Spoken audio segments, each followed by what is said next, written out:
이렇게 비교를 해보는 거죠. 어떤 게 더 좋은지. 아무리 빨리 가고 뭐 매출을 내는 것도 좋지만 이 준비하는 과정은 시간이 걸릴지언정 탄탄해야 되지 않나? 원가를 낮추는 핵심인데 대부분 이거를 고려를 잘 안 합니다. 중국에서 공기를 가져오지 마세요, 제발. 공기? 뭔 말인지 모르죠. 여기 안에 상품이 20개가 들어가요. 네. 하루에 몇 시간을 하면 좋냐, 얼마나 하면 성과가 나오냐, 경험해봐야 아는 거긴 한데 경험을 해봤으니까 저희는 미리 얘기를 드리는 거고, 이걸 확인을 해야 돼요. 꼭 애초에 소싱할 때부터 이런 물건을 또 안 하는 게 낫겠죠. 매출이 엄청 급성장을 한 것 중에 하나가 머리를 삭발을 했거든요. 네. 나는 여기에 몰두하겠다. 혹시 지금 뭐 하고 계신지? 예전에 샘플 샀던 거 보고 좀 찾고 있어요. 잠깐만요. 이게 지금 여기도 있구나. 잠시만. 샘플을 왜 이렇게 많이 사세요? 1688에서 우리가 물건을 살 때 네. 이런 경우가 있어요. 그러니까 똑같은 물건을 파는 판매자인데 네. 시켜서 받아보잖아요. 달라요. 이 색감도 다르고 사이즈도 약간씩 상이한 경우가 있고, 마감이나 박음질 이런 것도 다른 경우도 있고, 견고함이나 내구성도 다르고 실제로 다르거든요. 주문을 저는 한 두세 개를 다 넣거든요. 똑같은 사진인데도 불구하고 가격도 약간씩 또 상이하단 말이에요. 그러면 가격이 다른데 품질이 다른 거는 이해가 되는데, 받아봤는데 품질은 같은데 가격이 달라. 그러면 그냥 가격이 싼 거 하면 되거든요. 그래가지고 이제 그걸 확인하고자 전 샘플을 살 때는 돈을 안 아낍니다. 보시면은 이거는 이제 이거 오토바이 장갑 다 똑같은 건데도 색깔이나 이런 것들 보기 위해서 또 주문을 한 거고, 그리고 제가 마스크 할 때도 이만큼 이게 중국에서 이렇게 다 소싱을 한 건데, 보면 다 이렇게 다 샘플이거든요. 여기도 있구나. 이게 내가 했을 때 이거는 경쟁사 거구나. 뭐 블랙약 것도 사보고. 그래서 제가 이제 중국에서 이렇게 사와서 이렇게 비교를 해보는 거죠. 어떤 게 더 좋은지. 네. 눈 감고 테스트도 해보고, 이 정도 약간의 차이인데도 끼면 이게 되게 불편하더라고요. 그러면 이제 이거 사이즈를 늘릴 수 있는지도 물어보고, 털이 이거 너무 예를 들면 좀 안 부드럽다, 난 좀 부드러운 걸 원한다, 이렇게 얘기해서 좀 부드럽게 바꾸기도 하고, 야 뭐 로고는 나는 뭐 이쪽에 넣고 싶은데 그 되냐, 이런 것도 물어보고, 뭐 이런 거 하려고 많이 시켰던 것 같아요. 사진만 보고는 이거 모르거든요. 이게 뭐가 더 착용감이 좋은지, 이런 것들을 확인을 많이 했어요. 이거를 무조건 하는 과정인가요? 이거는 필수 과정이죠. 그러니까 사실 안 하고 팔아도 네. 팔 수는 있고 잘 팔릴 수도는 있어요. 네. 근데 저는 제 스스로 그래도 이 상품 하나를 런칭해서 좀 오래 팔려는 마음도 있고, 실제로 고객이 만족을 해야 한다고 어느 정도 생각하거든요. 굳이 이런 거가 귀찮아서 그냥 런칭한다는 자체가 저 스타일에는 안 맞는 것 같아요. 그거는 실제로 진짜 좋은 가격에 좋은 품질의 상품을 제공하는 게 저는 셀러의 본질이 아닌가. 돈 아깝다고 생각하죠? 대부분의 사람은 그럴 수 있습니다. 왜냐하면 저는 한두 개 사게끔 시키는 게 아니라 최대한 많이 사게끔 시키는 건데, 내가 한 달에 몇백만 원의 수익이 나오는 상품을 발굴해내는 상품을 만들기 위해서 단돈 10만 원 투자하는 게 왜 아깝지? 저는 그런 생각을 계속 하기는 해요. 오프라인 창업할 때에는 막 수천만 원씩 써가면서 인테리어하고 간판도 달고 막 의자 이런 거 막 되게 좋은 거 사잖아요, 대부분. 근데 온라인 하는 사람들은 대부분 좀 상세 페이지 같은 거에도 돈 쓰기 싫어서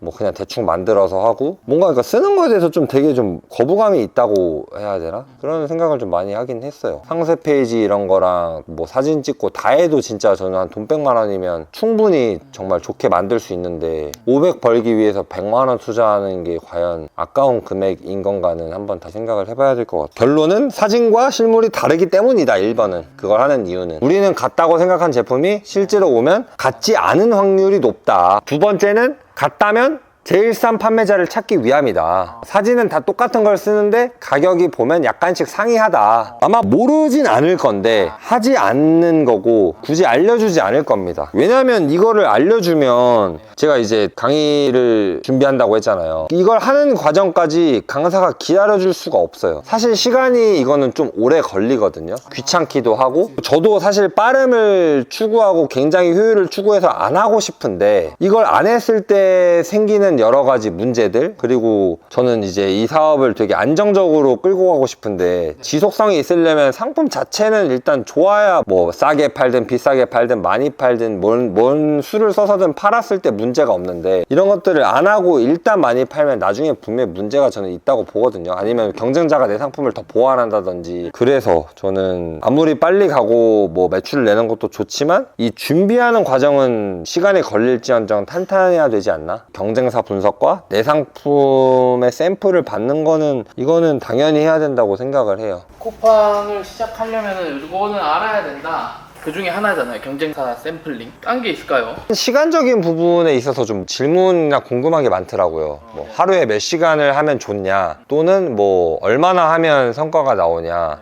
사실 정형화해서 말하기는 어렵습니다. 많은 시간을 투여하면 당연히 결과는 좀 빨리 나올 거고 더 좋게 나올 거고, 적게 투여하면 그만큼 오래 걸리는 것 뿐이지 뭐 성과가 나냐 안 나냐, 뭐 몇 시간을 해야, 이런 거는 딱 없는 것 같아요. 아무래도 이게 뭐 알바나 뭐 월급처럼 딱 몇 시간이라면 몇만 원 튀어나오는 이런 구조가 아니기 때문에 본인이 최선을 다하느냐 안 다하느냐 그 마음가짐이 좀 차이라고 보거든요. 그래서 그냥 그런 거 재지 말고 모든 걸 다 넣었으면 좋겠어요. 그래도 안 나오면은 사실 할 말이 없는데, 그렇게 했는데도 안 나올 수가 있을까요? 저는 그렇게 생각을 하고, 요새 뭐 그런 얘기들이 많은데 사실 자동화는 없다고 생각을 합니다. 물론 있을 수는 있죠. 있는데 그 자동화가 얼마나 큰 성과를 줄지 저는 사실 의문이고, 저는 대표가 직접 다 해야 된다고 생각을 합니다. 사실 100% 수동화인데 요새는 AI 툴들이나 아니면 시간을 이제 줄여주는 그런 프로그램들이나 사이트들이 있어서 그런 것들을 이용한다면 반자동화식으로는 운영이 가능하겠지만, 자동화는 사실 없고 설령 있다고 하더라도 과연 얼마나 그게 효과가 있을까? 그러면 그걸 알려주는 사람은 본인이 다 자동화를 그냥 하지, 그 정말 100% 자동화라면 이걸 왜 또 알려줄까? 이런 생각을 좀 하기는 해서, 저는 이 셀러의 직업은 사실 좀 없어지기 쉽지 않을 것 같아요. 똑같은 상품일지라도 되게 많잖아요, 세상에는 상품이. 그런 것들은 약간의 특색들도 다 있고 특장점도 다르고 브랜딩이라는 그런 것들도 우리가 하게 되고, 여러 가지로 다 똑같은 거라도 다 다르기 때문에, 우리가 신발도 뭐 나이키, 아디다스 다르잖아요. 이런 게 다 브랜딩이라서. 그런 셀러가 하는 역할이 그거라고 봐요. 브랜딩을 해서 고객한테 얼마나 큰 만족과 가치를 주느냐. 그래서 이거는 사람이 할 수밖에 없지 않나? 대표의 머리에서 나오는 거니까 이렇게 생각을 합니다. 하루하루 먹고만 살기만 사람은 좀 하기 힘들다. 어쨌든 심적 여유가 너무 없어버리면 사실 결과를 빨리 내려고 하게 되고 급급하게 되고, 너무 생활이 사실 좀 궁핍하고 좀 바쁘신 분들은 좀 어려울 수 있지 않나.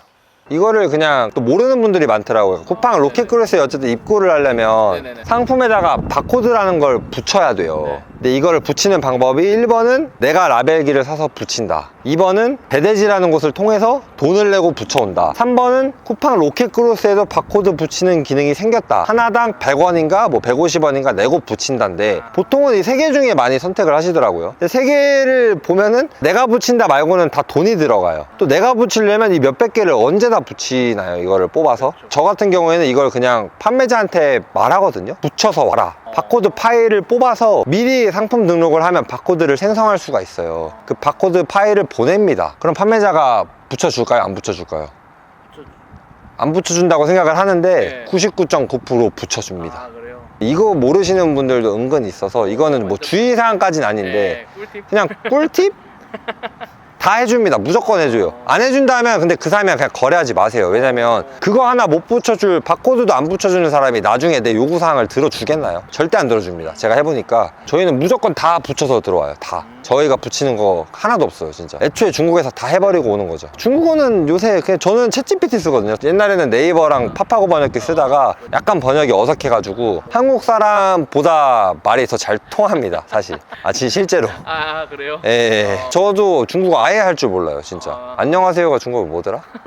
진짜 이거 초등학생도 할 수 있는 정도 대화하는 거는. 네. 그 중국에서 공기를 가져오지 마세요, 제발.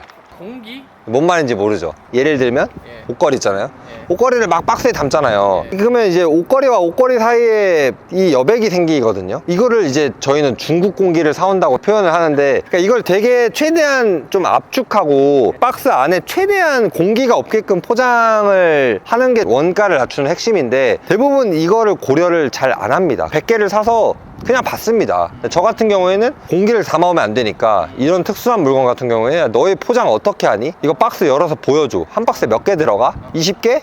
그러면 20개 단위로 일단 또 시켜야 되는 거고, 만약에 30개를 시키면 어떻게 일이 일어날까요? 원래 한 박스에 20개여야 되는데 한 박스에는 10개만 들어가겠죠? 네. 그러면 10개가 비어요. 그럼 이거 공기를 돈 주고 사오는 거예요. 저희는 부피당 배송비를 내기 때문에 이런 거 조심하셔야 되고, 이걸 확인을 해야 돼요. 꼭 애초에 소싱할 때부터 이런 물건을 또 안 하는 게 낫겠죠. 내가 큰 박스에 딱 내 박스가 딱딱 이쁘게 들어가게끔 정리를 하든 만들든 해서 그걸 확인하고 사와야 되는데, 이거를 막 중구난방으로 포장해 온다든지 아니면 그런 좀 뭔가 형태가 좀 일정하지 않은 것들을 그냥 받는다든지, 네. 아니면 박스에 여유분을 남겨서 갖고 온다든지, 이제 여기서부터 저는 원가도 문제가 있지만 또 파손도 많아요. 생각해 보세요. 이 박스에 이걸 꽉 채워서 들어와서 굴리는 거랑 요만한 거 갖고 오는데 박스 이만한 거 가져오면 이게 찌그러지면서 박스가 훼손될 거 아닙니까? 그러면 제품에도 데미지가 가거든요. 그런 것도 좀 조심하시면 좋을 것 같아요. 실제로 받았을 때 파손되는 경우가 너무 많아서. 이게 진짜 해봐야 아는. 그쵸. 경험해봐야 아는 거긴 한데, 경험을 해봤으니까 저희는 미리 얘기를 드리는 거고. 이런 것도 있네. 이거는 제가 주의하는 건데, 이 박스가 이제 중국에서 온 박스 그대로거든요. 여기 안에 상품이 20개가 들어가요. 네. 이제 이걸 까보면 20개가 있겠죠? 네. 근데 제가 아까 중국에서 바코드 작업을 해서 온다고 했잖아요. 네네. 그럼 이제 이 안에는 이미 상품명이랑 바코드가 다 하나씩 붙어 있어요. 근데 이 외부에서도 얘를 무슨 상품인지 일단 알아야 되니까 지금 이쪽에도 바코드랑 상품명이 붙어져 있거든요. 찍 그어놨죠. 이유가 있어요. 제가 이것도 경험담인데, 이 상태로 이제 쿠팡에 가잖아요. 얘들이 이제 이 상품의 개수를 확인하려고 바코드를 찍습니다. 저는 이제 이게 20개인지 아니까 열어서 하나씩 찍을 건데, 쿠팡에 일하시는 분들은 이게 몇 개인지 잘 몰라요. 종이를 보더라도 확인을 안 합니다. 그래서 바코드를 찍으면 이걸 그냥 한 개로 인식합니다. 이 덩어리를. 이거 20개짜리인데. 그래서 이 작업을 옛날에 안 하고 보냈다가 전화가 와서 이거 이렇게 보내면 우리가 이거 한 개로 인식을 한다. 외부의 바코드를 꼭 가려서 입고해라. 사실 다 쿠팡에 아마 있을 거예요. 공지사항에 있는데 이걸 확인을 하는 경우도 드물고 말해주는 사람도 없어서, 그리고 애초에 중국에서 이렇게 저처럼 바코드 작업을 사실 안 해와요. 다 돈 주고 하기 때문에 이렇게 붙어올 일이 없기는 한데, 하게 되면 어쨌든 이렇게 붙여서 오게 될 거다. 이거를 가려야 된다. 아니면 애초에 중국에서 뭐 여기는 바코드를 없이 보내달라고 붙여달라고 한다든지, 그렇게 하시면 좀 도움이 될 것 같습니다. 포기하는 경우? 그런 경우도 있어요. 여기에 온 사람이? 예. 왔는데 포기한 사람은 사실 없었고, 그냥 배워서만 간 사람은 있죠. 그러니까 목적이 다르죠. 여기 있는 애들은 배워서 가려고 하다가 눌러 앉은 게 아니라, 저는 그냥 무조건 이거 할 겁니다, 이런 마음으로 애초에 온 거고, 나는 여기까지 올 정도는 아니고 그냥 배워서 가서 내가 해볼게, 이런 애들은 안 된 경우가 있죠. 무료 강의였나 인터뷰에서나 말했던 것 같은데, 저는 그거는 사실 딱 그 차이라고 봐요. 안 벌면 큰일 나는 사람이냐, 아니면 조금만 더 벌어도 괜찮냐, 이 차이인데, 여기 온 애들은 진짜 이거밖에 답이 없고 여기서 그냥 내 인생을 걸어야겠다고 마음을 먹고 온 거고요. 배워서 간 친구들은 그런 마음까지는 아니었던 거죠. 이거 일단 배워서 좀 해보고 잘 되면 부업이나 아니면 그때 본업을 바꿔야지, 약간 여지가 있는 거죠. 이게 안 돼도 내가 먹고 사는 데는 큰 문제는 없어. 사실 간만 봐볼까? 애초에 이런 마음이고, 여기는 안 와서 안 되면 나는 이제 죽어야 된다, 한강에 가서 뛰어들어야 된다. 그러니까 안 될 수가 없는 거예요. 사실 실제로 안 되더라도 어떻게든 하는 거죠. 버티던 방법을 찾든 도움을 요청하든 하니까 결국은 되는 거고, 정말 본인이 이게 마지막 기회라고 생각을 하고 이걸 진짜 배워서 나는 이거 아니면 안 돼였으면 저는 해외라도 갈 것 같거든요. 이거밖에 없으니까. 근데 집에서 물론 듣는 분들을 다 그렇게 생각하는 건 아니지만, 그래도 제 생각에는 이 좁은 대한민국에서 하루 시간 내기가 어려울 정도고, 집에서 그래서 들어야 된다고 하면 어차피 이걸 배워도 적용하는 시간이 적을 거고, 또한 이렇게 온라인으로 듣게 되면 되게 이 뭐라고 해야 되지? 이런 현장의 또 분위기나 이런 것들이 또 다르잖아요. 집에서 그냥 편한 자세로 잠옷 입고 들을 거 아닙니까? 저는 거기서부터 좀 차이가 생길 것 같아요. 저도 올해 이제 매출이 엄청 급성장을 한 것 중에 하나가, 제가 12월 말일에 머리를 삭발을 했거든요. 삭발한 이유가 진짜 나는 여기에 몰두하겠다, 외부적인 요인 다 차단하고 친구들과 가끔 마시는 술 또한 안 먹고 난 여기 더 고립을 해보겠다, 그 마인드로 밀었는데, 그리고 결과가 그렇게 나왔어요. 그래서 이거를 되게 그냥 우연이라고 하기에는 좀 신빙성이 있다, 이런 행동과 환경 세팅이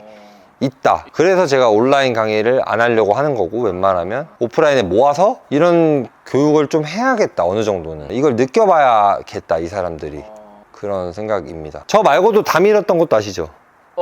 들었어요. 3명이서 다 그 정도의 진짜 의지는 근데 있어야 되지 않나? 실제로 밀지까지는 않더라도 막말로 머리 밀어서 된다면 내가 밀지 뭐 이 정도의 마음. 근데 이걸 고민한다? 아, 머리 밀면 뭐가 어때서 주말에 내가 뭐 누구도 만나야 되는데 이런 거부터 자체가 좀 저는 정말 성공할 수 있을까 이 사람이?